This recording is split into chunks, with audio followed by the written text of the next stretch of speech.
wabarakatuh. Waalaikumsalam warahmatullahi wabarakatuh.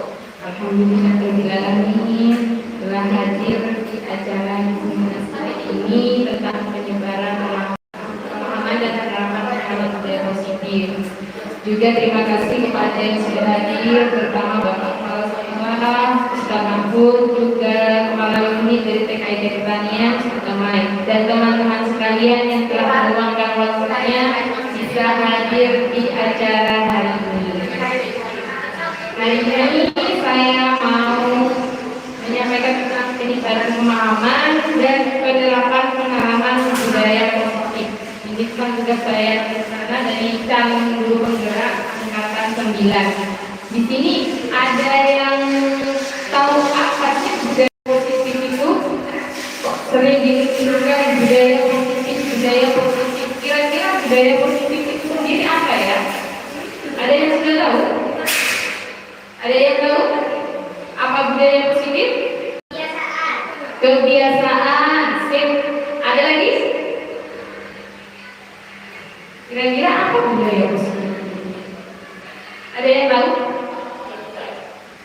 Nah, budaya positif ini adalah nilai-nilai kebajikan, budaya penilai positif tentang di sekolah yang lainnya. Seperti apa? Seperti apa kira-kira budaya positif yang ada di sekolah? Kita tahu, oh ini budaya positif, tapi seperti apa contohnya?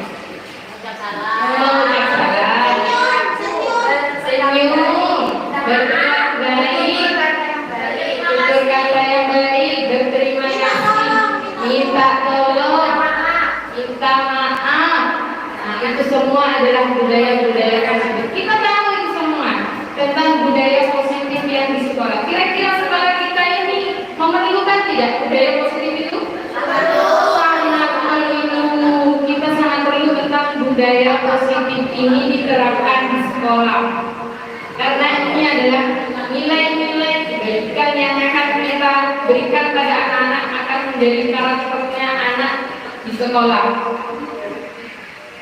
Budaya positif. Nah, di sini ada konsep inti dari budaya positif. Yang pertama, ada perubahan paradigma belajar. Yang kedua, ada disiplin positif. Yang ketiga, nilai kebajikan. Yang keempat, kebutuhan dasar manusia. Yang kelima, motivasi perilaku manusia. Yang keenam, 5 posisi kontrol. Yang keenam, keyakinan kelas. Yang ke-8 yaitu segitiga restitusi. Nah, di sini ada perubahan paradigma belajar. Next. Di sini ada perubahan paradigma belajar. Apa sih perubahan paradigma belajar? Perubahan pembelajaran paradigma baru atau kurikulum merdeka merupakan pembelajaran yang berorientasi pada penguatan kompetensi dan pengembangan karakter yang sesuai dengan dimensi profil pelajar Pancasila. Ada yang tahu profil pelajar Pancasila itu apa saja? Apa saja? Mandiri. Kita juga ingin menumbuhkan sikap anak yang mandiri. Terus apa lagi? Gotong royong. Biar anak-anak dapat kerjasama dengan temannya, tidak bekerja sendiri, mereka saling membantu. Terus apa lagi? Kreatif. Mereka bisa mengerjakan sesuatunya dengan pemikirannya dengan kreatif. Ada yang lagi? Bernalar kritis. Apa lagi? Berkebinekaan global. Ada lagi yaitu beriman, bertakwa kepada Tuhan dan berakhlak mulia. Di sini anak-anak diajak untuk beriman, bertakwa. Di sini diajari tentang akhlak mulia. Tujuan dari kitab budaya positif ada tujuannya untuk menuju ke profil pelajar Pancasila. Di sini di profil pelajar Pancasila sudah ada 6 dimensi. Nah, seperti ini. Agar anak apa? Agar anak bisa mandiri.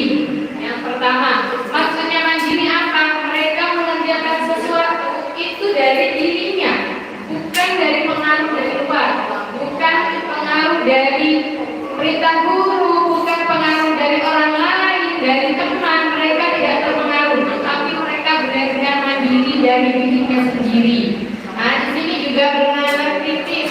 Ada yang kreatif, mereka melakukan sesuatunya dengan kreatif.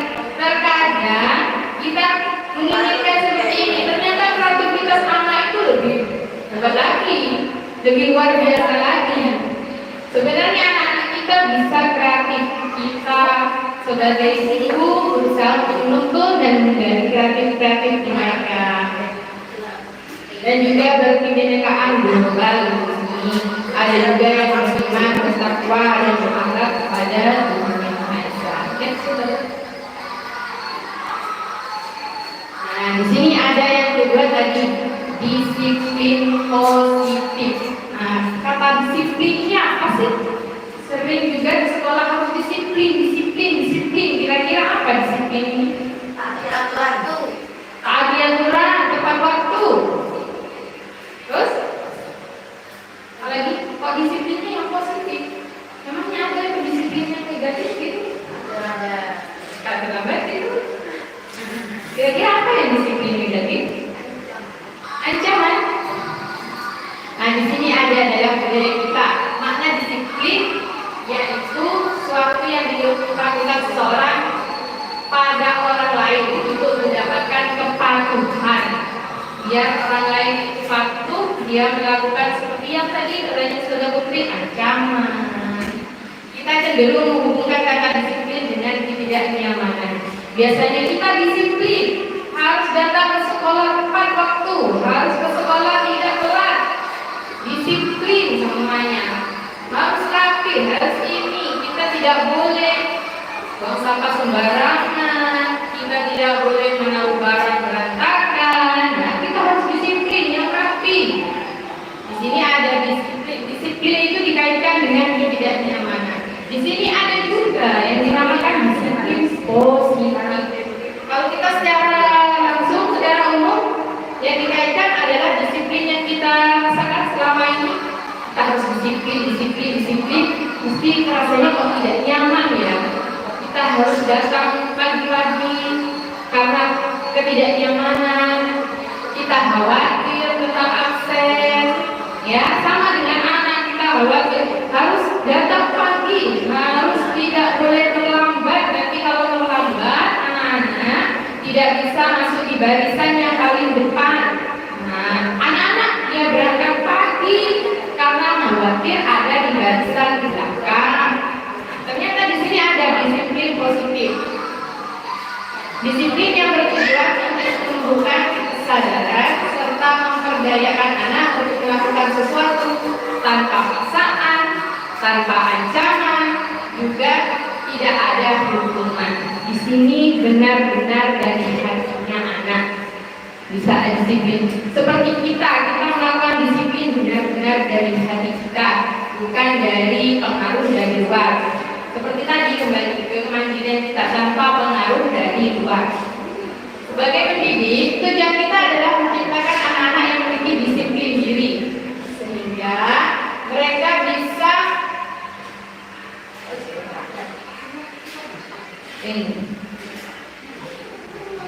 bukannya tadi bukan tadi bisa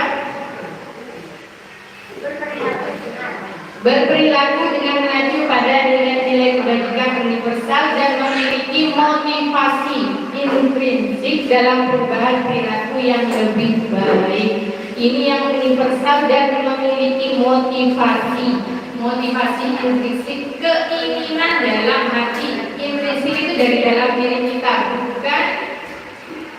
bukan dari pengaruh dari luar, tapi dari dalam.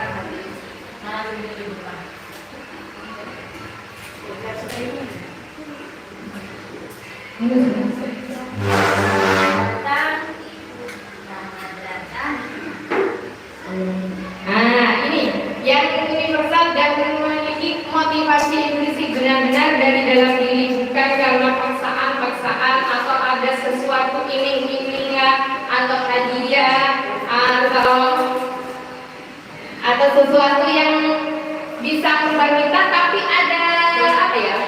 Kayak ada hadiahnya. Ada sesuatu yang membuat kita tidak nyaman, atau ada sesuatu yang membuat kita nyaman, tapi itu dari luar, bukan benar-benar dari kesadaran diri. Nah, kita sebagai pendidik itu tujuannya kita menciptakan anak-anak memiliki disiplin yang benar-benar dari dirinya anak. Kenapa ya saya kok harus naruh sepatu ini tepat di tempatnya? Kenapa ya? Bukan karena anak itu sepatunya ditaruh di tempatnya. Kalau berangkat sekolah tidak boleh terlambat. Nah, ini alasannya anak-anak benar-benar tahu kenapa kok sepatunya harus di tempatnya. Biar apa? Biar rapi. Nanti jika mau pulang atau mau keluar, sepatunya anak-anak tidak bingung. Tadi ditaruh di mana ya sepatunya ya? Ada di bawah. Akhirnya kena sepak temannya, kan begitu. Nah, di sini kesadaran itu yang harus kita tumbuhkan. Tujuan kita untuk disiplin positif ini begini. Anak-anak melakukan kedisiplinan benar-benar dari dirinya, bukan karena kita, bukan karena aturan atau kesepakatan yang ada di sekolah, tapi benar-benar mereka paham. Oh, saya melakukan ini karena ada tujuannya. Karena tujuan itu, bukan karena pengaruh-pengaruh dari luar. Next, saudara. Nah, di sini ada nilai-nilai kebajikan yang disepakati bersama, lepas dari suku bangsa, agama, bahasa maupun latar belakang. Contoh-contoh dari nilai kebajikan: beriman, bertakwa kepada Tuhan Yang Maha Esa, dan berakhlak mulia. Di sini anak-anak juga diajak untuk beriman. Kita melakukan pembiasaan setiap hari untuk salat Tuhan, untuk doa, dan untuk yang lainnya itu, untuk yang berakhlak mulia. Mereka anak-anak juga harus memahami kenapa saya melakukan doa ini tiap hari, kenapa saya harus melakukan salat duha, kenapa saya harus tiap mau makan, kenapa harus doa dulu ya? Memangnya kenapa kalau tidak doa? Itu anak-anak benar tahu tentang alasan-alasannya yang ini. Mandiri, anak-anak seperti tadi yang dijelaskan, harus mandiri karena dirinya sendiri, bukan pengaruh dari orang lain. Anak-anak kalau ke sekolah gak usah ditunggu mama ya, kita sudah mandiri. Nah, kita juga berikan alasan kenapa kalau ditunggu mama, kenapa harus ada, gak usah mama, kenapa aku harus sendiri, kenapa harus melakukan ini dengan saya sendiri. Nanti kalau udah ditunggu mama, saudara kasih hadiah. Nah, ini pengaruhnya sudah dari luar, tidak mandiri, bukan dari kesadaran dirinya. Jadi anak-anak ditumbuhkan benar-benar mandiri. Kenapa saya harus sekolah tanpa mama? Alasannya apa? Saya harus belajar di kelas ini sama teman-teman bareng, tidak ditungguin. Saya juga menaruh tas sendiri di loker saya. Kenapa bukan mama saya yang menaruh? Mama taruh di loker, kan lebih cepat. Saya tidak bingung. Ini saya masih cari foto saya yang mana. Saya bingung, kalau mama kan langsung taruh itu ya. Kita juga jelaskan ke anak-anak. Nanti anak-anak bakal tahu mana tempatnya. Seandainya mama yang naruh, otomatis waktu mau pulang dia bingung, nggak usah pulang. Pas istirahat saja sudah bingung. Mana tasku ya? Tadi mana tasku? Pasti begitu. Ya, kemandirian seperti inilah yang kita harus tumbuhkan kepada anak. Ada alasannya. Mereka sadar tentang itu semua. Saya belajar di sekolah, saya menaruh tasnya ini sendiri. Saya sadar. Nanti saya kalau butuh sesuatu di tas, saya tidak bingung, sudah tahu tempatnya. Kalau mama yang naruh, saya nggak tahu. Saya tidak tahu ditaruh di mana sama mama. Begitu. Nah, makanya anak-anak kita arahkan mandiriannya itu benar-benar ditumbuhkan dalam diri anak sendiri. Yang ketiga, bergotong royong. Penting nggak kira-kira anak-anak bergotong royong? Bermanfaat nggak untuk anak-anak gotong royong itu? Sangat bermanfaat. Bukan cuma sekarang. Kita tidak tahu tentang anak-anak sekarang apa sih bergotong royong. Sekarang kita nggak melihat.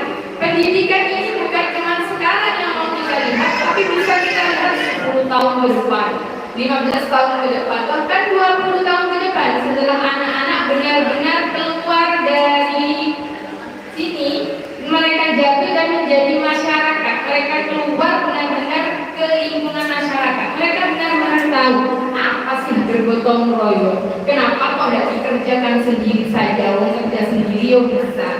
Nah, mereka harus paham juga, kita harus bergotong royong di sini untuk bekerja sama, saling membantu, menumbuhkan rasa empati dalam diri anak. Cuma di sini kita, oh itu loh bisa sendiri, biar sendiri namanya kenapa ya udah kan gitu. Sekarang mungkin mereka tidak merasakan, apa kita memang tidak merasakan. Ayo mas, kerjanya bareng-bareng, gotong royong, jangan sendirian. Ayo dibantu temannya, ayo dibantu temannya. Nah itu kesadaran yang bukan anak-anak. Kalau saya memang harus membantu teman, dalam pikirannya anak-anak harus bekerja sama. Kalau ada teman yang kesulitan, mereka langsung membantu. Nanti di masyarakat, insya Allah 10 tahun atau 15 tahun ke depan, bahkan 20 tahun ke depan, mereka sudah punya rasa itu. Tanpa dimati-mati, ayo di sana Allah kesulitan, ayo dibantu. Tanpa ada yang seperti itu, dia sudah merasakan sendiri, sudah masuk di hatinya, sudah mengakar pada dirinya. Mereka harus bergotong royong. Kita latih dari sekarang. Mungkin pengaruhnya kalau sekarang tidak begitu terlihat, tapi kita lihat ke depannya. Karena sebuah pendidikan ini kita lihatnya ke depan, bukan hari ini saja, tapi setelah mereka benar-benar menjadi anggota masyarakat. Mereka jadi masyarakat, terjadi masyarakat. Yang keempat, berkebinekaan global. Di sini juga ada yang berkebinekaan global. Yang kelima, bernalar kritis. Mereka berpikir, karena kesuksesan seorang anak bukan cuma dari nilai matematikanya yang A, nilai bahasa Inggrisnya yang A+, tidak harus, tapi mereka yang benar-benar bisa bernalar kritis dan kreatif. Sekarang banyak orang-orang sukses di luar sana, mereka bahkan nilai ulangannya, nilai rapotnya juga biasa-biasa saja. Kok bisa mereka sukses? Mereka menerapkan ini, mereka bernalar kritis, mereka kreatif dalam mengembangkan sesuatu, modifikasi sesuatu. Mereka sangat-sangat kreatif, membutuhkan kreatifan. Dulu saja kita pernah bercerita ya, dulu saja kalau warnanya bentukan itu ya warnanya ya orange saja. Sekarang warnanya bentuk kayak pelangi, ada hijau, ada oranye, ada merah. Bisa jadi juga itu dicontoh dari kreativitas anak-anak kita dulu di masa TK. Juga dilihat, wah ada bentuk pelangi ternyata bagus. Ada yang kreatif di sana melihat dari peluang mereka, akhirnya mereka, oh ternyata juga tak selamanya warna kayak gini. Kalau dilihat dari sana, wah bagus sekali. Sekarang kalau dulu di warna langsung ada sih bentuk warna hijau. Sekarang banyak, mana ada bentuk warna-warni kayak pelangi banyak. Kalau sekarang bahkan keramik saja sekarang itu ada yang motifnya seperti kolam, padahal itu keramik. Itu dari mana? Dari mereka yang kreatif. Bisa jadi anak-anak kita itu kreatif sekali. Suruh warna, lantainya digambar.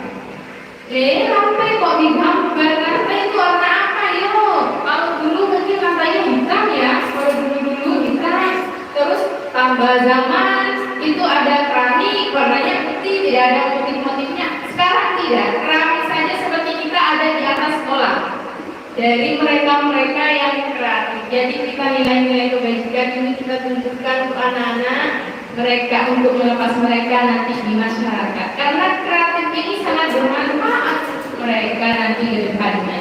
Bisa menemukan kesuksesan mereka dari kreativitas anak kita ini. Next bisa. Nah, di sini juga ada kebutuhan dasar manusia. Manusia itu apa sih kebutuhan dasarnya? Ada yang tahu? Kita sebagai manusia apa saja kebutuhan dasar kita? Makan, apa lagi? Tidur, pasti itu. Jalan-jalan, refreshing, uang. Yang kira-kira uang. Uangnya untuk apa uang itu?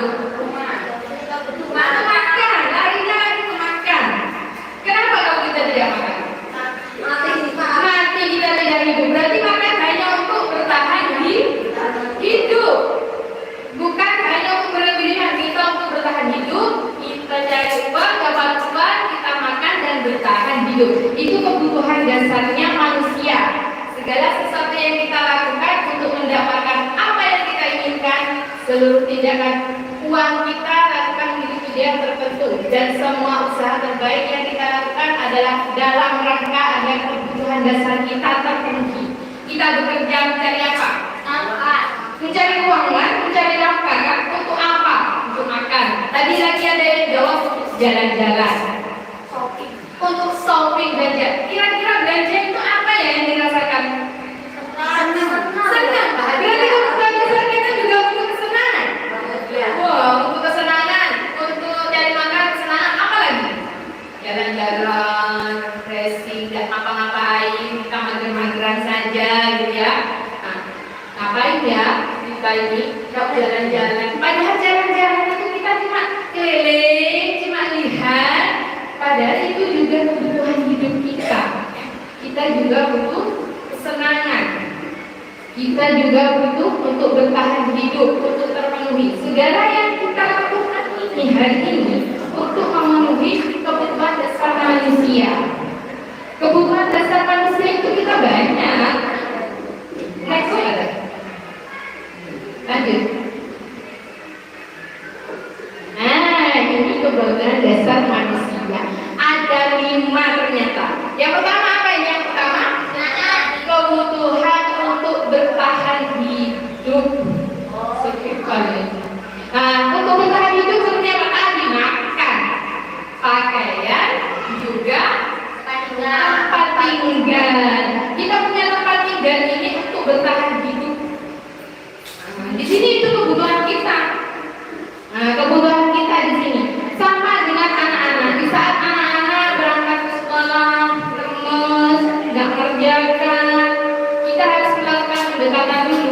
Jangan-jangan di 5 kebutuhan dasar ini ada yang belum terpenuhi. Coba tanya, tadi sudah sarapan ya? Belum. Berarti kebutuhan dasar hidupnya ini, yang kebutuhan untuk bertahan hidup ini, anak-anak masih belum terpenuhi. Wah, belum sarapan ya. Mereka pasti punya alasan. Mereka melakukan semua atas dasar 5 kebutuhan dasar manusia. Kita semua begini, melakukan sesuatu pasti demi mencukupi kebutuhan dasar ini. Yang 5, yang pertama dan pertama itu memang ini untuk kebutuhan bertahan hidup. Seseorang bekerja, berusaha itu untuk kebutuhan bertahan hidup. Untuk ini. Jadi anak-anak kita di saat di sekolah ada masalah atau mereka males-malesan, kita juga tanya di rumah bagaimana. Jangan-jangan rumahnya kebanjiran. Nyampe di sekolah, kenapa? Pada pakai seragam, lupa ya. Kita nggak tahu kalau di rumahnya kebanjiran, bajunya terendam banjir, anaknya jadi tidak mood sekolah karena di rumah bajunya sudah basah semua. Kita juga harus tahu tempat itu saat menghadapi anak di sekolah atau anak lagi tidak mood bermasalah, kita juga harus. Atau juga lihat sudah sarapan apa belum, kita sudah juga harus tanya. Ini yang pertama. Yang kedua yaitu cinta dan kasih sayang. Mereka butuh cinta dan kasih sayang. Ditanya, tadi anak-anak sudah sarapan? Sudah. Tadi sudah sarapan sama mama. Anis, mama tidak ada. Kemana mama? Mama kerja, berangkat pagi-pagi. Pagi sekali mama sudah berangkat. Kemungkinan mereka masih cinta dan kasih sayangnya kurang. Terus di rumah siapa yang menyiapkan? Yang menyiapkan semua di rumah yaitu mbak. Mbak siapa? Yang mungkin di sana pengasuhnya. Pengasuh bekerja di sana. Kalau dari kasih sayang mamanya mungkin dia juga ingin dipeluk, ingin disayang mama papanya, pengen berangkat sekolah dengan senyum-senyum. Ini kebutuhan dasar dari manusia. Yang ketiga yaitu kebebasan. Mereka ingin bebas, tidak tertekan, tidak dituntut harus ini, harus itu. Nah, kita pun begitu. Itu kalau kita dituntut harus begini, harus begitu, kita sudah merasa tidak nyaman. Harus berangkat pagi, nanti terus anaknya bilang nanti nilainya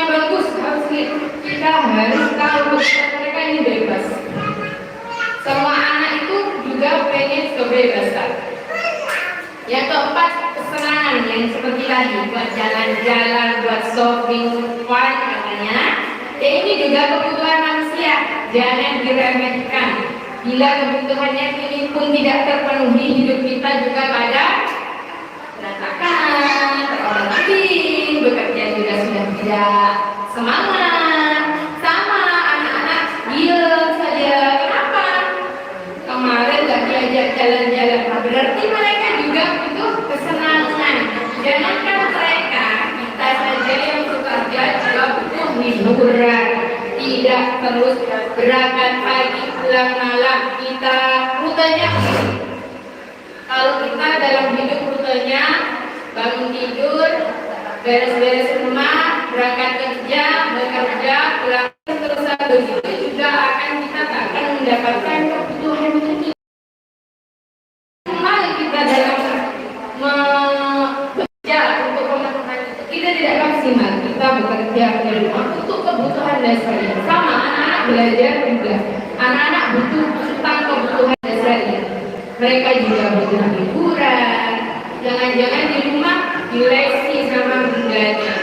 Les saja, aku mau main. Tapi kenapa udah mana? Gak boleh sama mama. Aku harus les katanya Ustazah. Setelah les aku harus ini, harus itu, harus ini, harus itu. Di usia anak-anak, apalagi usia anak dini, mereka benar-benar masih membutuhkan yang namanya kesenangan. Fun. Bahkan di sekolah pun mereka belajar harus merasakan kesenangan, bukan tertekan. Bahkan anak-anak kalau ditanya gini, waktu kita belajar kan kadang anak-anak gini kalau tidak pegang kertas sudah tidak belajar kan. Nah, mereka merasa tidak belajar. Kenapa? Karena mereka main-main terlalu senangnya mereka, dan enggak akhirnya mereka tidak belajar. Belajar itu bagi mereka apa?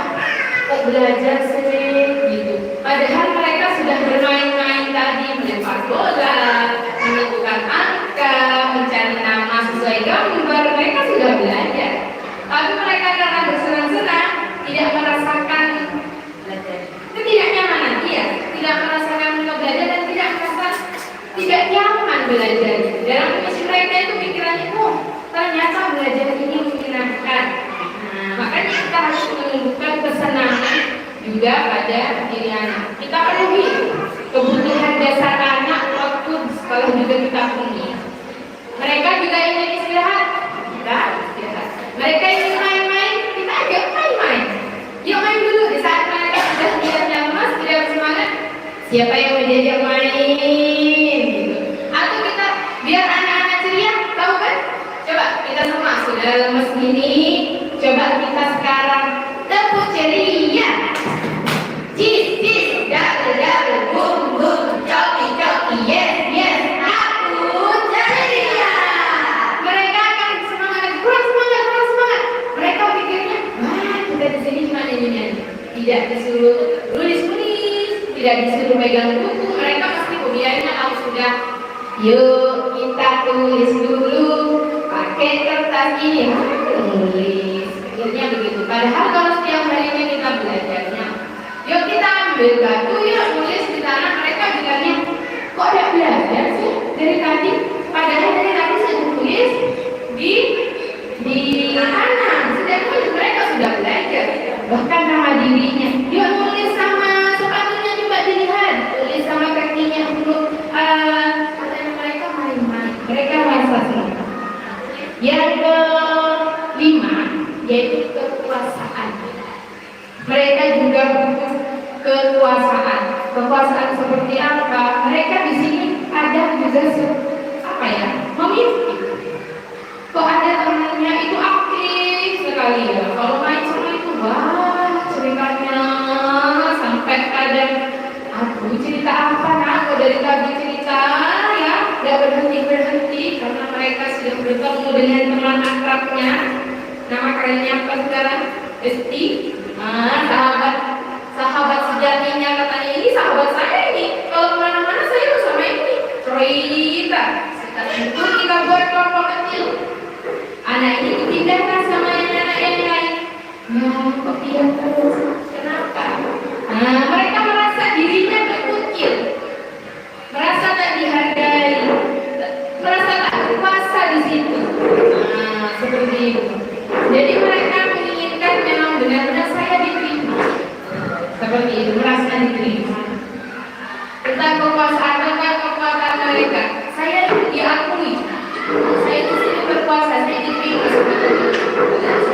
Saya mau sama ini. Ada seperti itu. Next. Di sini kita juga belajar tentang 3 motivasi perilaku manusia. Ini motivasi tentang perilaku manusia. Ada 3 di sini. Yang pertama, untuk menghindari ketidaknyamanan atau hukuman. Siapa yang mau dihukum? Tidak ada orang yang mau dihukum. Coba anak-anak nanti kalau tidak belajar, kalau nanti anak-anak main-main saja dapat hukuman dari ustazah. Mereka memang tidak akan main-main, tapi mereka merasakan ketidaknyamanan. Kita menghindari ketidaknyamanan atau hukuman. Yang kedua, siapa yang bisa mengerjakan ini? Nanti ustazah kasih hadiah. Semangat mereka. Aku bisa mengerjakan ini. Aku bisa. Mestinya seperti itu. Yang kedua ini ada hukuman, ada juga penghargaan atau ibadah. Ini semua motivasinya ekstrinsik dari luar, bukan dari dirinya. Seandainya mereka tidak dikasih hadiah, belum tentu mereka melakukannya. Bosan lama-lama. Yuk, siapa yang bisa jawab dapat permen? Akhirnya mereka fokusnya permen. Jadi pikirnya itu hadiahnya dulu. Nah, di sini juga kalau tidak bisa jawab, nanti anak-anak pulangnya terakhir, tidak bisa jawab. Sering tidak? Kita begitu. Ya, itu ternyata hukum. Sering juga kita yuk dapat hadiah nanti kalau bisa jawab. Sering. Nah, itu juga dari diri Anda. Sebenarnya penghargaan hukuman. Ada juga penghargaan yang menjadikan sebuah hukuman. Kok bisa begitu? Misalkan anak siapa yang bisa jawab dapat hadiah. Jawab, yang tidak bisa jawab mereka diam. Dia merasa, oh saya tidak pintar. Kita harus dia. Mereka yang tidak bisa menjawab akhirnya. Kita boleh saja ngasih penghargaan, tapi juga tidak boleh sampai ketergantungan. Kita mendidiknya di usia tahun, bukan anak SMA sebenarnya, bukan anak SD, SMP, SMA gitu. Kita lebih kecil lagi, biar anak-anak yang tahu. Jadi buatlah mereka benar-benar tidak ketergantungan dengan sebuah hadiah. Boleh kalau memang itu diperlukan. Kalau itu memang sangat-sangat diperlukan. Jangan-jangan kita anak-anak main di luar saja. Wah, nanti kalau anak-anak mau masuk ke dalam tak kasih hadiah. Gitu ya. Akhirnya anak itu masuk. Cerita ke temennya, kamu mau dapat hadiah nggak? Mau. Iya, kalau mau dapat hadiah kamu nggak boleh belajar di dalam. Belajar di sana. Ada kan yang sering bilang gitu ya. Nah, ternyata kadang hadiah yang kita berikan juga menjadi berat kita. Nah, yang lainnya juga pengen hadiah. Jadilah hukuman untuk mereka yang anggap, wah ternyata saya kalau akan di dalam nggak dapat hadiah. Ya kalau kita boleh kasih hadiah, boleh kasih penghargaan. Tapi kalau bisa mereka dapat semua. Jadi mereka yang lain itu bisa juga merasakan, mendapatkan juga, wah saya juga dapat hadiah, berarti aku akan hebat. Yang satunya hebat dalam cerita, yang satunya hebat dalam keangkasan, yang satunya hebat dalam berhitung. Semua kecerdasan anak berbeda-beda. Apalagi di usia dini begini, wah kelihatan sekali perbedaannya. Mereka sudah, aku sukanya lari-lari, mainnya lari-lari. Pekerjaannya kalau bisa yang berurusan dengan otot dan tenaganya mereka.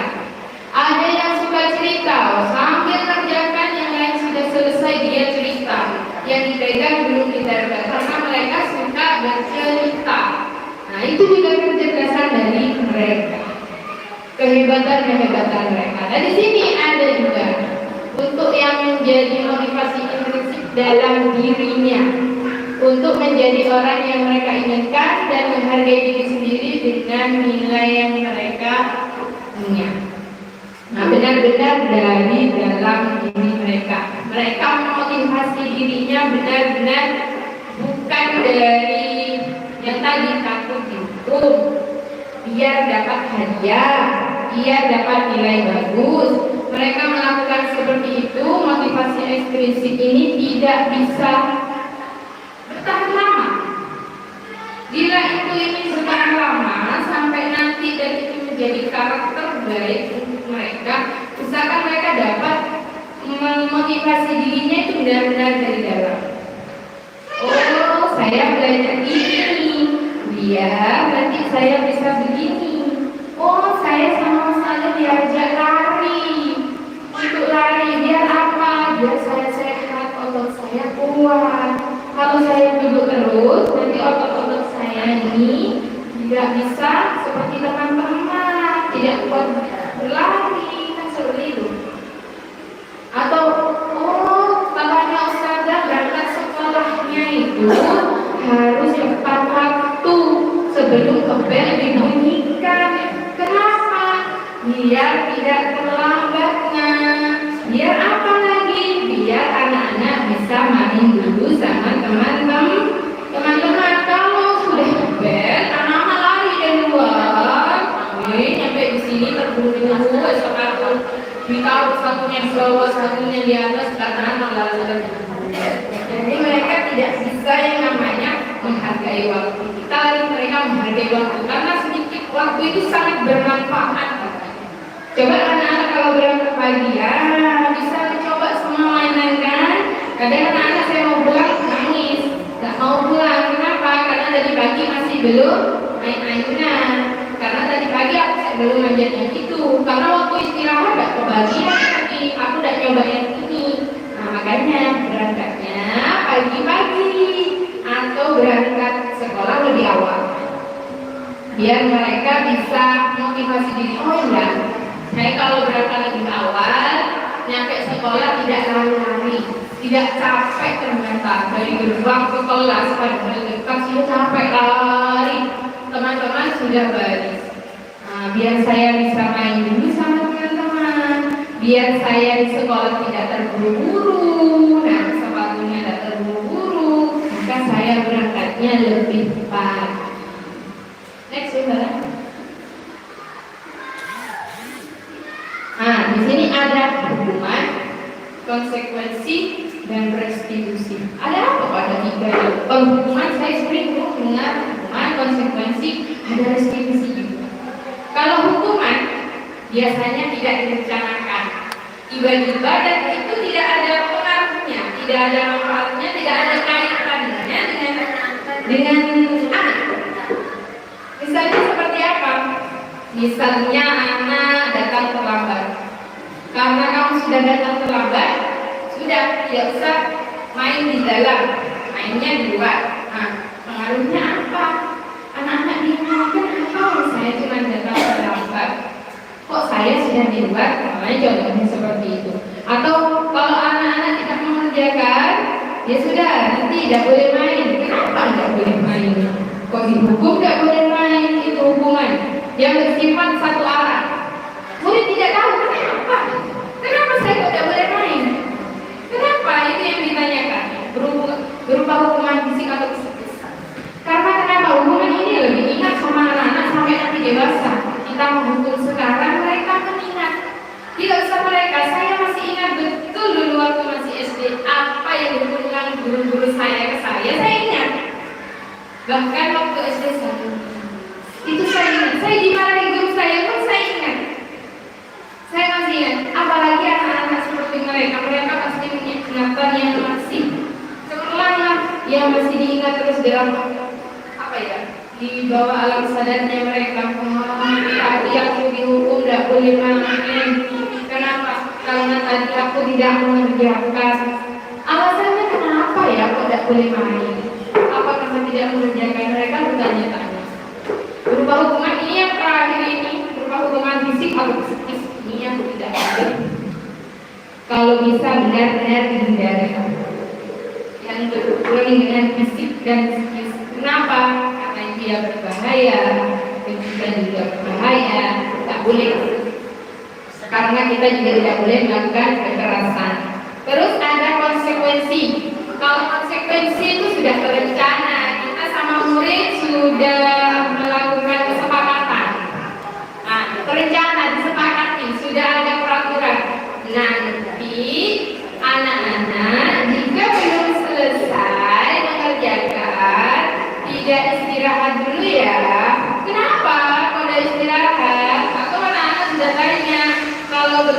selesai, diselesaikan dulu pekerjaannya. Kalau sudah selesai ya boleh istirahat. Jadi mereka berpikir, oh saya sudah istirahat bukan karena apa atau karena ini, tapi karena pekerjaan saya masih ada. Jadi saya harus selesaikan dulu, saya harus bertanggung jawab. Mereka tidak bertanggung jawab dulu. Oh ya, saya selesaikan dulu pekerjaan saya, setelah itu saya boleh istirahat. Nah, cuman guru di sini jadi memonitor anak-anak melihat. Oh ini belum selesai, tahu sepakatannya kan? Kalau belum selesai, murid tetap tidak nyaman. Waktu temannya sudah istirahat, mereka bersemangat. Selesai ya. Tapi kenapa ya nggak selesai? Akhirnya anak-anak memang tidak nyaman. Saya belum istirahat ya. Gitu. Nah di sini ada restitusi yang terakhir ini. Kita dapat terapkan ke anak-anak dengan menciptakan kondisi untuk memperbaiki kesalahan mereka.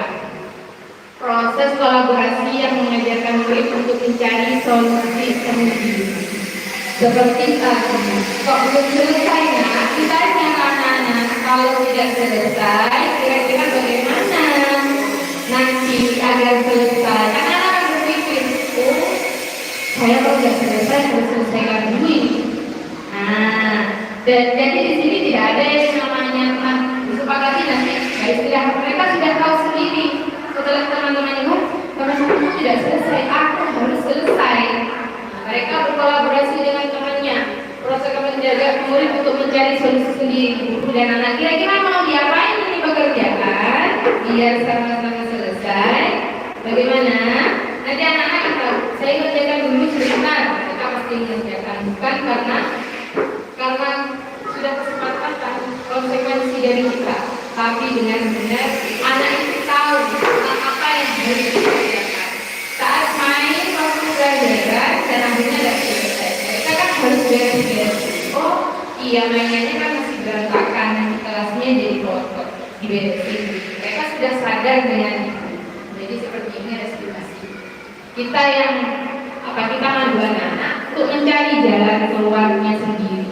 Biar anak-anak merasa nyaman, mencari solusi sendiri. Bukan kita yang mencarikan, kita cuma menuntut saja. Kira-kira kalau mau selesai bagaimana? Ya mengerjakan. Ya sudah, kan saya ini. Ada yang kesulitan, sudah bantu. Seperti itu ya.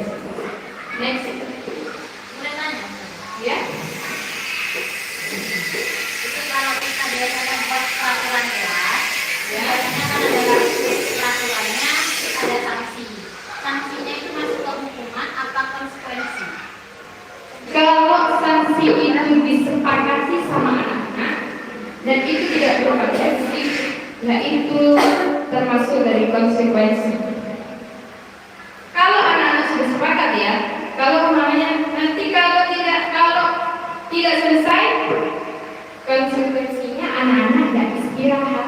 Setuju? Oke, iya, anak-anak setuju. Jadi kalau tidak selesai, nanti tidak istirahat. Apa konsekuensinya yang menyelesaikan? Kalau mereka seumpamanya, kalau tidak selesai, tidak boleh istirahat. Harus selesaikan sampai beres, sampai rapi, harus selesai. Nah, mereka belum tahu kesepakatan itu dari awal. Belum ada, itu bukan konsekuensi tapi hukuman. Mereka cuma sepakat, kita buat aturan, kita sanksinya kita belum kasih tahu kan. Itu jadi hukuman karena mereka bertanya-tanya, loh kok bisa ini? Saya kan nggak tahu. Sama dengan kita. Nanti kalau berapa sekolah telat, seumpamanya, nanti kita tidak bisa masuk absen. Seumpamanya kita sebagai guru tidak masuk di absen, kita dianggap tidak masuk. Nah kalau kita sudah sadar, kita tahu tidak masalah kan, kita tidak kaget. Kalau kita tidak tahu, wah, kok bisa ya? Sedangkan saya loh di rumah, tadi masih ada tamu atau anak saya kan mesti ada masalah. Seperti kayak anak tidak selesai, kita juga lihat. Jangan-jangan anak waktu kerjakan, ya kalau mereka baik-baik saja, atau mereka pensiunnya patah kadang anak dia. Nah kalau tidak selesai, konsekuensinya perjanjian dari awal harus diselesaikan dulu. Setelah itu boleh istirahat, semuanya itu masuk konsekuensi. Kalau hukuman itu tidak diprediksi, tiba-tiba kita yang menentukan itu sebuah hukuman. Kalau restitusi, kita tanya, maunya bagaimana? Yuk, kira-kira kalau belum selesai, ini bagaimana ya jalan keluarnya? Gimana solusinya agar kita sama selesai nggak teman-teman? Saya nggak kerjakan kenapa? Pensil saya patah. Nanti kalau pensil saya sudah tidak patah, oh saudara itu ya, pensil lagi. Saya sulit bersalah karena belum bisa yang saudara bantu. Boleh saudara bantu? Boleh yang ini. Setelah itu anak-anak menjalan sendiri ya. Itu harus diskusi. Kita mencari jalan keluarnya sendiri. Ada kopinya? Saudara lima? Nah, seperti itu ya. Ada lagi yang mau ditanyakan? Sudah?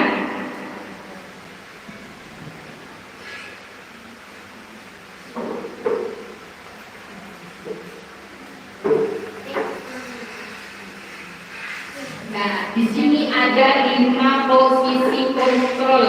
Seperti tadi ada 5 konsekuensi dan risiko. Di sini kita sebagai guru juga ada 5 kontrol. Tadi motivasinya ada 3, sekarang ada 5 posisi kontrol. Adalah yang pertama penghukum. Kita menghukum anak. Yang kedua membuat anak merasa bersalah. Yang ketiga sebagai teman. Yang keempat kita hanya sebagai pemantau. Yang kelima jadi manajer. Yang pertama kita melakukan sesuatu seperti anak membuat kesalahan, kita hukum. Anak kan merasa tidak nyaman tadi yang ditanyakan. Kalau kita artinya termasuk konsekuensi, kita artinya termasuk konsekuensi atau hukuman. Nah kalau dari awal, kalau belum sama anak-anak belum ada perjanjian sama anak-anak, belum ada kesepakatan, itu masuk di penghukum. Di sini juga ada yang membuat merasa bersalah. Seperti apa?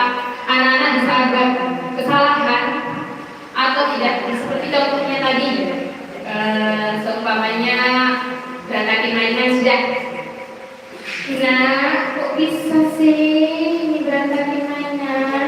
Gak kasihan Ustazah, ini Ustazah saya mau beres-beres. Kamu jadi anak pinter ya, anak pinter. Ayo. Kalau pinter, kasihan Ustazah, jadi mainannya jangan diberantakin. Anak-anak jadi merasa bersalah. Oh, ternyata saya nggak kasihan Ustazah ya, Ustazah waktunya sudah istirahat, ini masih beres-beres mainan. Nah, ini adalah yang membuat rasa bersalah pada anak. Kalau sebagai teman apa? Wah, mainannya berantakan. Iya, gimana ini kok berantakan, saya sudah waktunya istirahat. Ayo dibereskan, tapi aku mau istirahat.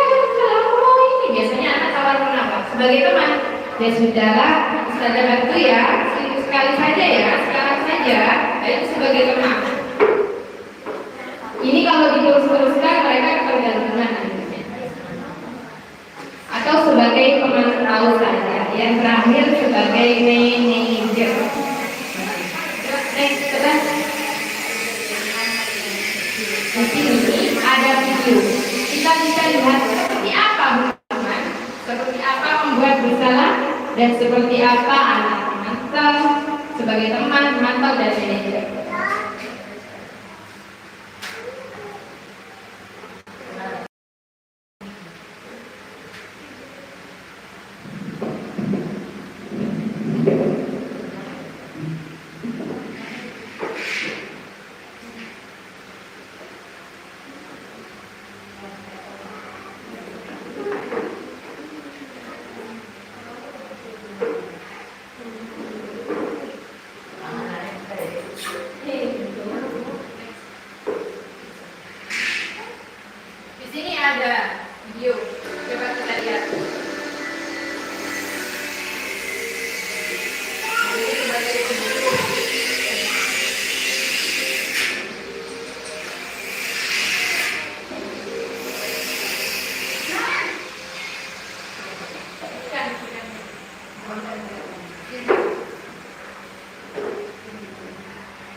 biar kamu cepat pergi sana ke lapangan basket. Nah, ini sebagai penghukum kita sendiri yang mendengarkan reading waktu seperti ini. Kita tidak tahu kenapa terlambat, Tariana tiba-tiba suruh lari. Seandainya dia terlambat di olahraga saja, mungkin karena tidak ikut pemanasan, suruh lari kan alasannya untuk pemanasan. Nah ini dia terlambat, disuruh lari. Jadi dia bingung sendiri, padahal ini sudah SMA. Kenapa ya apa hubungannya terlambat dengan lari? Nah, juga nadanya, posisinya ibunya marah keras. Kita harus ditanya alasannya. Kita harus tanya alasannya. Kita lihat juga selanjutnya. Next. Ini posisi bertempat bersalah.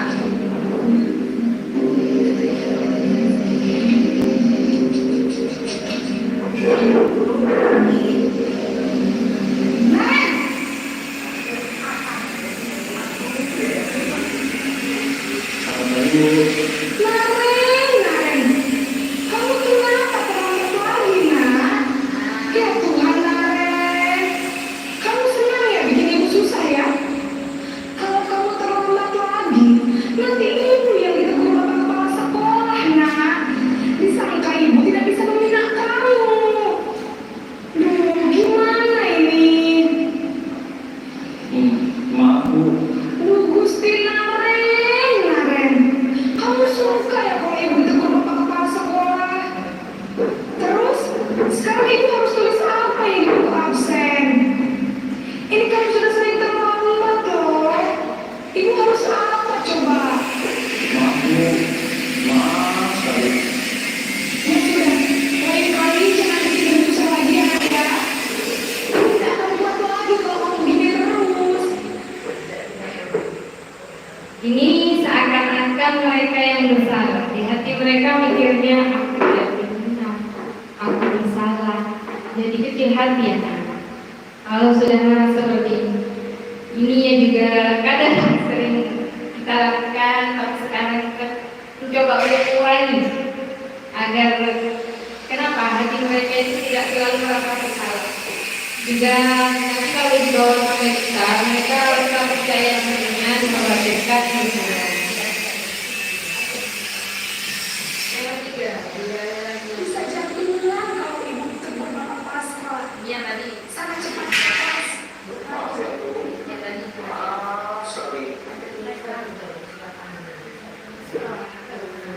Posisi membuat rasa bersalah banyak cara dengan nada teman. Ini posisi teman. Guru sebagai temannya anak. Anak merasa jadi temannya.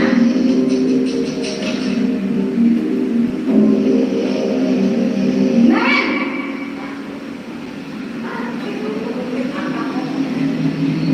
Selamat pagi Bu. Wah, sudah jam berapa ini, nak? Terlambat lagi ya, sayang? Iya Bu. Habis ibu saya lupa bangunkan saya Bu. Kamu malah menyalahkan ibu kamu. Kamu bukan hari yang paling kencang. Kok terlambat sih? Iya Bu. Saya memang terlambat bangun tadi. Jadi biarpun saya lari kencang, tetap nggak kencang Bu. Ya sudah sana, nanti lain kali larinya lebih kenceng lagi ya. Biar gak terlambat lagi. Bikin seneng ibu. Demi ibu. Bisa kan? Bisa Bu. Ya sudah sana masuk kelas. Ibu beresin urusan absen kamu.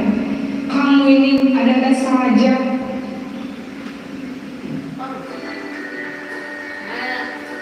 Yang ini sebagai teman. Mereka kan juga ketergantungan. Kalau sekarang bahasanya itu keren-keren ya. Ada yang megang. Ada apa? Ada regannya. Di sini ada tenang saja. Paling di depan ada guru itu, ada pak guru itu. Bilang apa? Nggak apa-apa. Nanti sama guru ya paling dibantu. Loh, beberapa kali barang paling akhirnya guru yang bantu. Akhirnya mereka merasa ketergantungan dan tidak mau memperbaiki diri. Ini juga posisi teman juga masih kurang baik.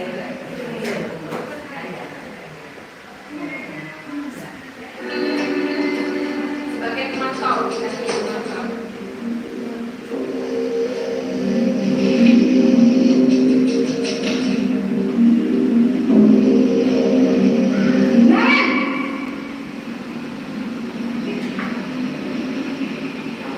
Selamat pagi, Bu.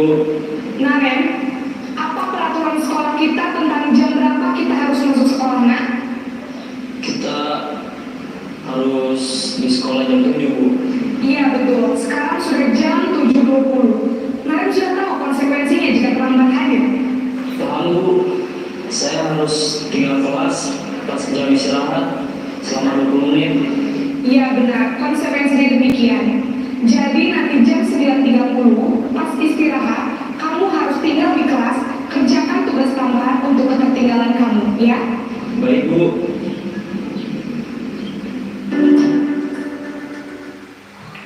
Ini sebagai pemantau. Kira-kira pemantau ini sudah bagus atau baik atau bisa kita terapkan atau bagaimana? Kurang efektif. Kita ada di PAUD, anak kecil.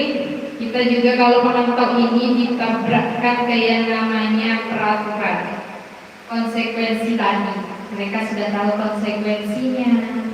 Boleh pakai pemantau, insya Allah masih boleh. Tapi alangkah baiknya kalau kita memakai yang manajer. Seperti apa yang manajer? Coba kita lihat.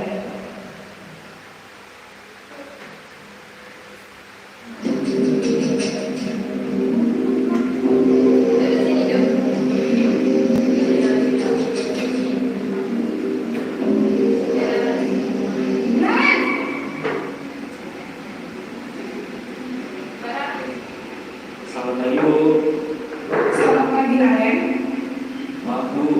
Saya terlambat.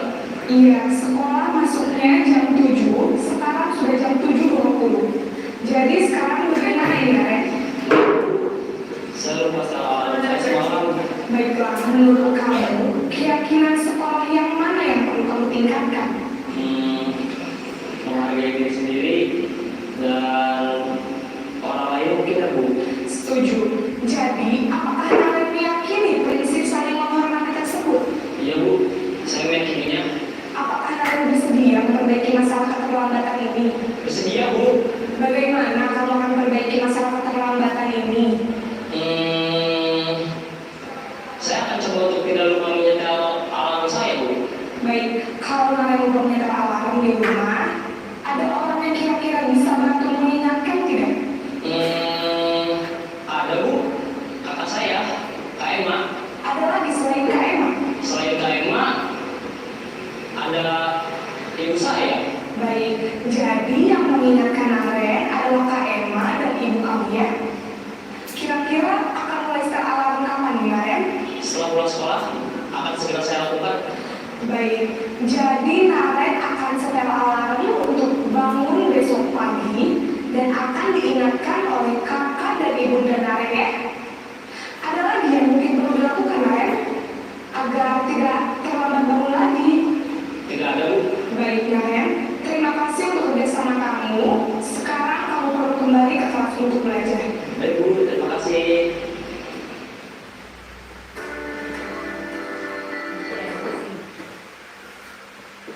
Di sini itu yang manajer. Kita menanyakan ke anak solusi apa yang bisa mereka berikan sesuai keinginannya anak. Jadi anak tidak akan merasa tertekan, ketidaknyamanan, merasa dihukum, atau merasa bersalah atas tindakan-tindakan mereka. Jadi mereka setiap kesalahan yang mereka lakukan, mereka tahu apa yang harus mereka lakukan untuk memperbaiki dirinya. Jadi ada motivasi dalam dirinya untuk memperbaiki diri. Next.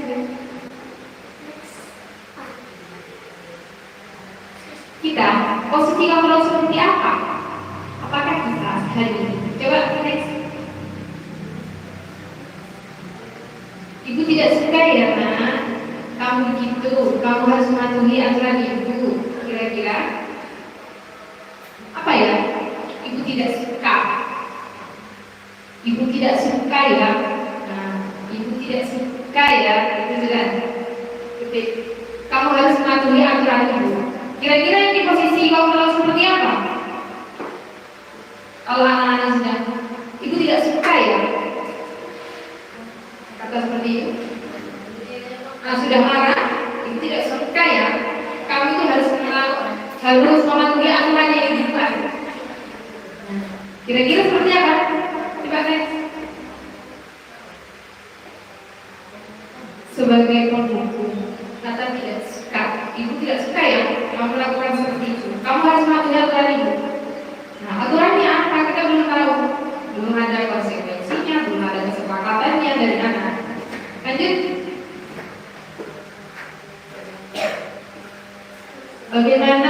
Bagaimana nak jika orang tua tahu jika kamu di sini begini? Kira-kira apa itu? Posisi kamu seperti apa? Ada yang tahu tadi? Kalau dari bahasanya, dari video yang disebutkan, dari penjelasannya, iya.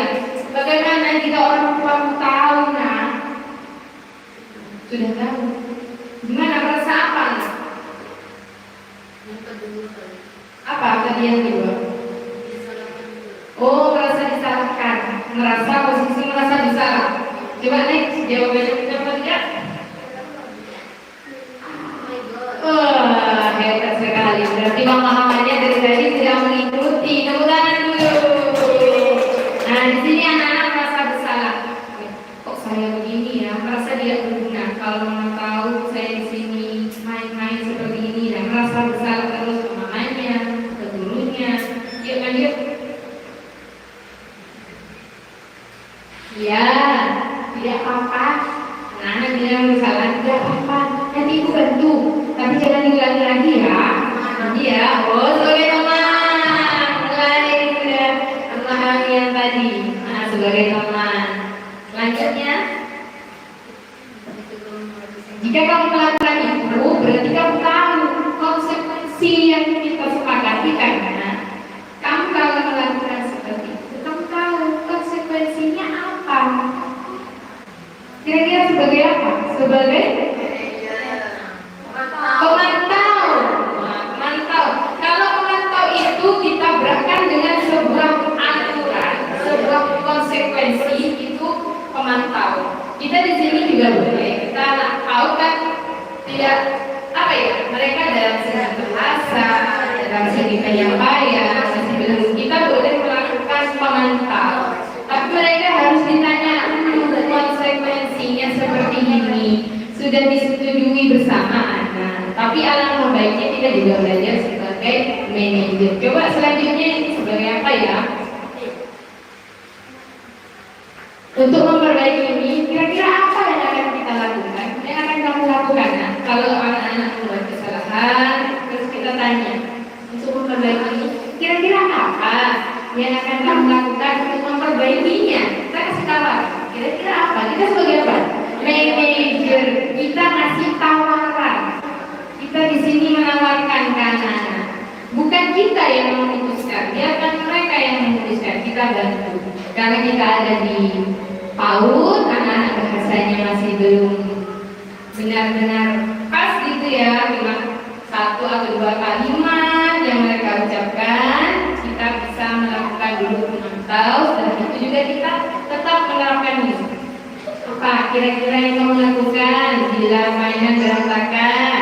Kira-kira apa yang akan anak-anak perbaiki? Mereka kan mikir beres-beres, jawabannya pasti gitu. Beres-beres. Nah, mereka sudah paham kalau mainan berantakan, beres-beres. Kalau kelasnya kotor, gimana?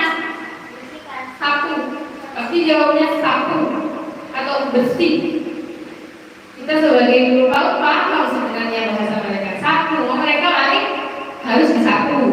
Nah, bersih, harus dibersihkan. Mereka sudah paham. Ini kontrol yang sebagai manajer.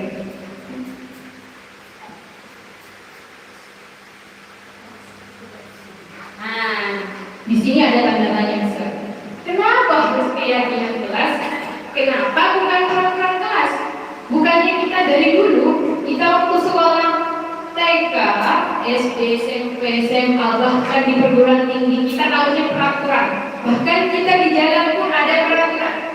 Dalam hidup juga ada aturan, ada peraturan. Kenapa sekarang diganti ada keyakinan kelas, bukan peraturan kelas? Kira-kira apa? Ya? Ini menurut keyakinan. Ya? Nah, kalau keyakinan itu pasti dijadikan aturan dan kebiasaan. Tapi kalau peraturan belum tentu diyakini sama Hebat sekali penjelasannya. Karena kalau keyakinan itu bisa jadi peraturan atau aturan yang dibiasakan ya. Kalau peraturan belum tentu diyakini. Betul sekali. Di sini kenapa harus keyakinan? Yakin itu berarti dari hati, berarti dari dirinya. Sedangkan peraturan kita yang membuat, mereka yang melakukan. Berarti keputusan ini tidak sehati dengan mereka. Bisa jadi mereka tidak setuju. Sekarang saya tanya, seperti kita, kira-kira kalau bepergian pakai helm tidak? Pakai. Alasannya apa? Peraturan. Takut ada polisi. Kalau ada polisi, aduh, polisi saya kerja dari pangkuan sana lah. Kayak tadi untuk kesana tiba-tiba tidak pakai helm, kena polisi. Kerjaan diri. Nah, kalau cuma kita karena peraturan, saya yakin kita kalau mau bepergian yang sekiranya Pak Polisi tidak ada di situ, kita juga tak akan pakai helm. Saya yakin itu ya. Kalau sudah karena peraturan, Pak, di lampu merah itu polisinya, biar panas-panas berdiri di situ, kita pakai helm. Coba deh ke rumahnya teman saya, rumahnya teman saya itu lewat pinggir perang. Gak mungkin polisinya ada di situ, kan bayaran kita seperti itu. Coba pakai helm, di situ loh kayu-kayu besar.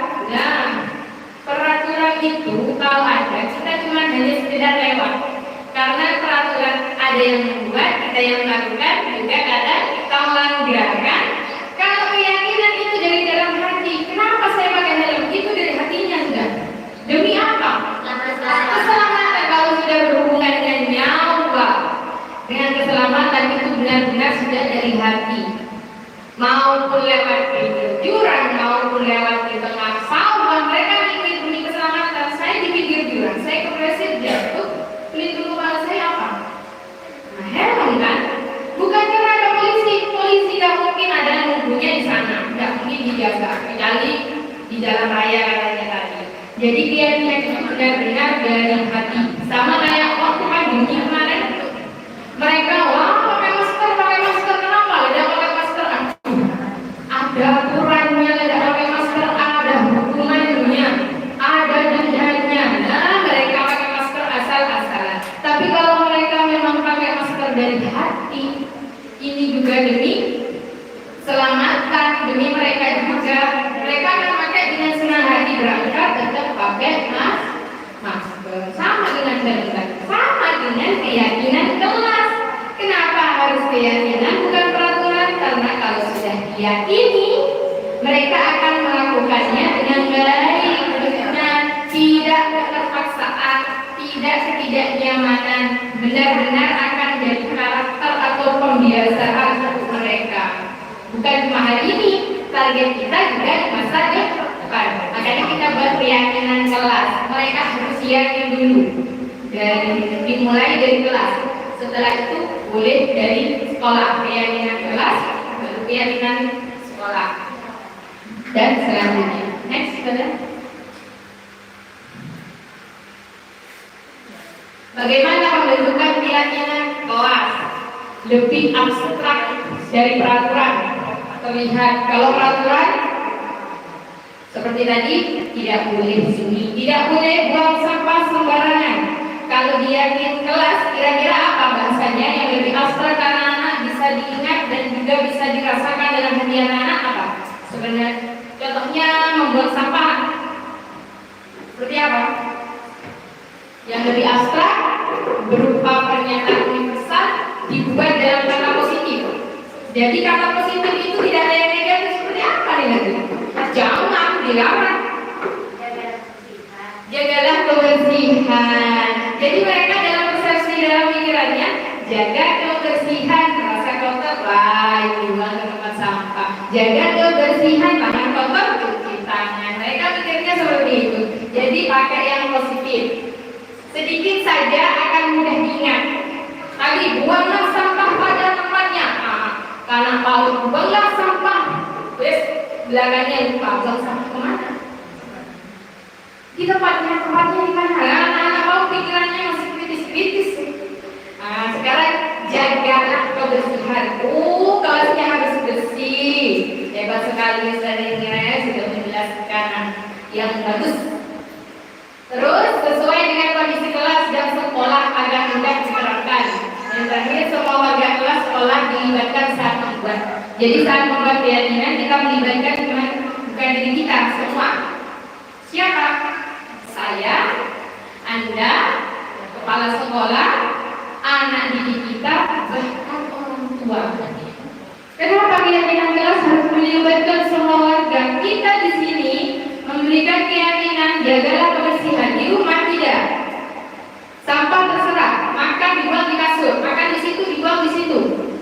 Di sekolah kita jagalah kebersihan, jagalah kebersihan. Nah begitu terus. Cuci tangan kalau sudah main, nah di rumah tidak. Buanglah sampah, nah itu kalau orangnya kotor. Habis makan di kasur, sudah ada di kasur. Sudah main, dan cuci tangan, tiba-tiba sudah main di kasur, kasurnya kotor atau digorden-gorden. Nah, jadi kita kesepakatan keyakinan kelas ini kita harus melibatkan semua, termasuk wali murid. Kita tidak terlambat anak-anak datang sekolah. Juga kalau keyakinan kelasnya seperti apa? Tidak terlambat datang ke sekolah. Kira-kira apa ya? Sekolah tepat waktu. Ada lagi? Kalau dari merajuk kita agar anak-anak tidak terlambat berangkat sekolah. Berangkat sekolah tepat waktu. Terus ada lagi? Kiranya anak-anak tidak terlambat. Kita bisa umpamanya berangkat lebih awal. Jadi anak-anak bayangannya sekolah itu berangkat lebih awal dari jadi mereka, ayo mah berangkat lebih awal dari mereka yang katakan enggak. Keyakinannya apa? Bukan seperti tadi, aku dukung saja atau tidak boleh masuk kelas, bukan keyakinan. Ayo mah berangkat lebih awal biar kita terburu-buru, biar kita berangkatnya senang. Kalau sudah terburu-buru kan dalam pikiran hati sudah berubah ya. Mood anak-anak, apalagi pas ibunya juga terburu-buru. Waduh, pikirannya sudah kemana-mana dan juga itu akan berpengaruh pada keselamatan. Next.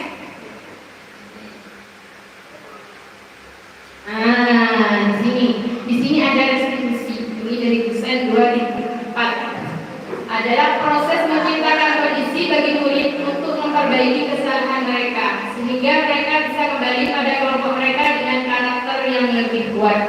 Di saat anak-anak buat kesalahan, kita coba restitusi. Menggunakan apa? Next, saudara. Segitiga restitusi. Segitiga restitusi itu yaitu menstabilkan identitas, validasi tindakan yang salah, terus menanyakan keyakinan. Yang menstabilkan identitas dulu. Next, saudara. Menstabilkan identitas berdasarkan prinsip membuat kesalahan adalah bagian dari proses pembelajaran. Jadi anak-anak buat kesalahan itu adalah hal wajar. Semua orang pasti mempunyai kesalahan. Tidak ada yang sempurna. Itu menstabilkan identitas anak-anak. Wah, ternyata bukan saya saja yang melakukan seperti ini. Semua orang bisa melakukan, tapi semua orang juga bisa memperbaiki diri.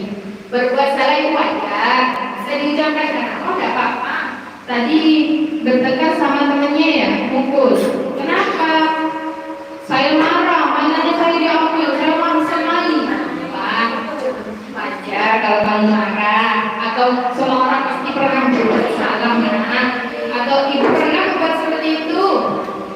Di sini ibu itu tidak mau cari mana yang salah, mana yang benar. Nah, tidak mau mencarikan itu. Ibu hanya mau membantu mencari solusi. Kamu berhak merasa begitu, kamu berhak merasa marah karena temannya sudah mengganggu kamu. Tapi alangkah baiknya, kira-kira apa ya untuk memperbaiki diri lagi saat kamu membuat kesalahan kepada teman? Anak-anak kan bisa, oh iya saya marah karena teman mengambil mainan. Bisa jadi anak-anak kan, saya harus minta maaf karena teman saya sudah saya sakiti atau tidak nyaman kan. Lanjut. Validasi tindakan membantu murid mengenali kebutuhan dasar yang ingin dipenuhinya ketika melakukan kesalahan. Kamu bisa saja melakukan hal yang lebih buruk. Saya marah saja. Bisa kita jawab, bisa kau lakukan hal yang lebih buruk, tapi kamu hebat karena tidak melakukannya. Kamu hanya mendorong temanmu tadi. Kau bisa saja anak berbuat yang lebih dari itu, tapi kita juga memberikan sebuah tindakan yang salah itu. Kamu tidak melakukan yang salah. Kau pasti punya alasan kenapa melakukan ini. Kamu boleh tetap berusaha menjaga sikap, tapi tambahkan sikap yang lain yang baru. Maukah kamu belajar cara lain untuk mendapatkan yang kamu butuhkan tanpa harus memukul, tanpa harus mendorong, tanpa harus marah-marah? Apa kamu bisa melakukan dengan lebih baik besok? Tanyakan ke anaknya. Next.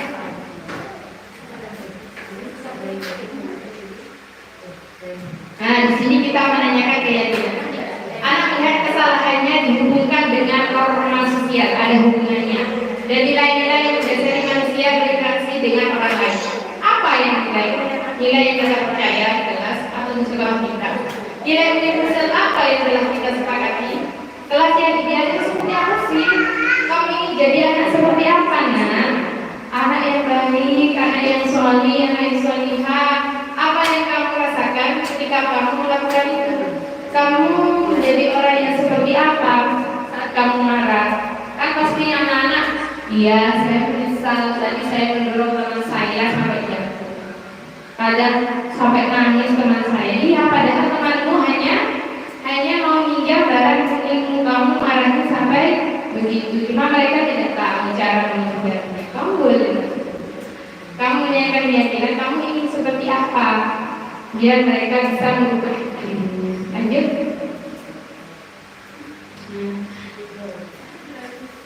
Pertanyaan yang diajukan biasanya dikemukakan oleh seorang pemantau dan manajer. Kalau pemantau kita tabraknya nanti tadi ke suatu konsekuensi, sedangkan kalau manajer kita mencarikan jalan keluar. Apa yang kamu ingin berbuat lebih baik? Apa saat ini kamu sedang menjadi orang yang sedang kamu inginkan? Apakah kamu bisa membuat kegiatan perilaku kamu saat ini menjadi sikap lebih yang membentuk? Apa wajar membuat kesalahan? Bisakah kita memperbaikinya? Apa yang kamu lakukan saat ini sesuai? Kapan kamu siap untuk memulai? Peraturannya apa? Sepertinya kamu punya masalah, saya bisa bantu. Bantu apa? Saat ini kamu seharusnya berbuat apa di saat membuat kesalahan? Apa yang bisa saya bantu agar kamu bisa melakukannya? Apakah saya bisa bantu kamu agar dapat segera mulai? Apakah tugas kamu saat ini? Bagaimana kamu ingin melakukan pada kegiatan? Bisakah kamu melakukannya? Next. Seperti itu. Terima kasih untuk semuanya. Kita sekarang memulainya dari membuat keyakinan kelas. Kira-kira keyakinan kelas di kelas yang pertama tentang apa? Tentang boleh dengan kebersihan. Jadi kita peraturannya buanglah sampah pada tempatnya dengan keyakinan jagalah kebersihan. Terus anak-anak bicara tidak teriak-teriak, bisa diganti berbicara lembut, bisa menghormati temannya dengan cara tidak merantem atau meminta izin. Ayo mengambil barang dengan meminta izin. Terima kasih teman-temanku semua. Terima kasih juga untuk Kepala Sekolah TKJ Pertanian, Kepala Unit dari TKJ Pertanian, dan teman-temanku semua. Semoga kita dapat melaksanakan ini semua, menjalankan bersama-sama dengan baik untuk kemajuan sekolah kita ke depannya. Terima kasih atas semuanya. Saya akhiri. Wassalamualaikum warahmatullahi wabarakatuh.